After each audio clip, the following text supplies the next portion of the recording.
अच्छा, अजीत दादा का आज अपघाती निधन हो गया। आपके उनके बहुत अच्छे घनिष्ठ संबंध थे, क्या आज हमारे नेता आदरणीय अजीत दादा पवार का जब विमान दुर्घटना की मुझे खबर लगी तो उनका प्लेन क्रैश हो गया बारामती में, तो मुझे बहुत दुख हुआ। अजीत दादा पवार के जाने से महाराष्ट्र को एक विकास पुरुष और स्पष्ट बोलने वाला नेता और किसी व्यक्ति को जो शब्द देते थे तो वो पूरा करने वाला नेता आज हमारे बीच नहीं रहा। मुझे बहुत दुख है, मेरे परिवार को, मालेगांव शहर की जनता को। मैं कांग्रेस पार्टी से जब राष्ट्रवादी कांग्रेस पक्ष में गया तो अजीत दादा पवार के ही कारण से, उनके शब्दों पर ही मैं गया था। और अजीत दादा पवार ने कहा था कि मालेगांव का विकास करना है, मालेगांव का डेवलप करना है, इस मुद्दे पर मैं गया था।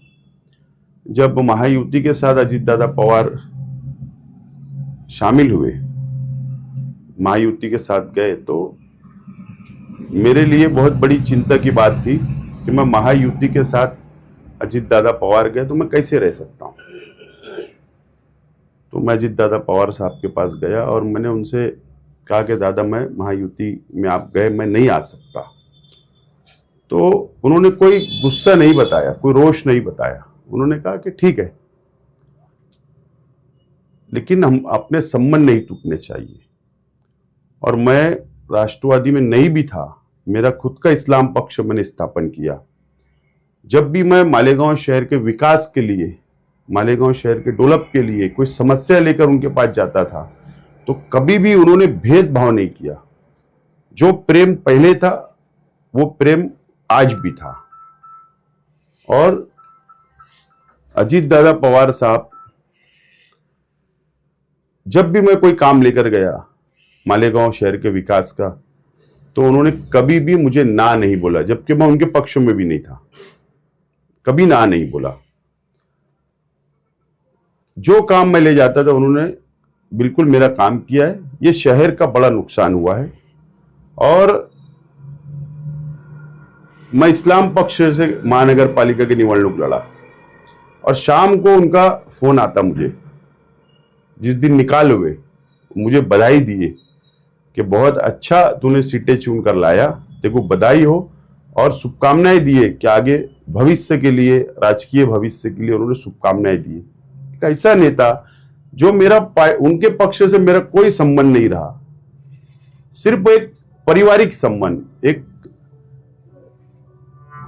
हमारे बीच में जो रिलेशन था, उस कारण से उन्होंने मुझे बधाई दी। कोई नेता आज तक मैंने नहीं देखा कि किसी दूसरे पक्ष के नेताओं को अच्छी सीट चुनकर लाने पर बधाई देता हूं। मुझे शाम को 5 बजे फोन आया कि तेरे को बहुत बधाई हो, तूने अच्छी सीटें लाया। ये मेरे आखिरी उनसे फोन पर चर्चा थी। मालेगांव शहर का बहुत नुकसान हुआ है। अब मेरे लिए समस्या है कि मैं विकास के लिए शहर के लिए कहां जाऊं, किसके पास जाऊं। ये बहुत बड़ी समस्या, दिक्कत अब मेरे सामने आई है। मैं अजीत दादा पवार साहब, उनके कुटुंब, उनके परिवार के दुख में मेरा परिवार, मेरे कार्यकर्ता शामिल हैं। अब ऐसा नेता जो महाराष्ट्र को नहीं मिलेगा, कभी ऐसा नेता नहीं मिलेगा जो सुबह 6 बजे, मॉर्निंग 6 बजे काम को शुरुआत करता हो, जो महाराष्ट्र के विकास के लिए अपना पूरा समय उन्होंने दे दिया जिंदगी का। ऐसा नेता अब नहीं मिलेगा। तुबा कॉस्मेटिक कंप्लीट स्किन सॉल्यूशन आपके लिए लाया है धूप से बचाने वाली डे क्रीम, सौंले चेहरे को गोरा करने वाली नाइट क्रीम, फुंसियों के लिए TC skin cleaner and serum, सर्दी में जिल्दों को ताजा रखने वाला मॉइस्चराइजर, 7 दिनों में गोरा करने वाली क्रीम, आंखों के नीचे कालापन को दूर करने वाला टीसी डार्क वे सीरम, हाथ और गर्दन का कालापन दूर करने वाला साबुन। हमारा पता याद रखें, कुसुम्बा रोड, औलिया मस्जिद के सामने, तुबा कॉस्मेटिक कंप्लीट स्किन सॉल्यूशन।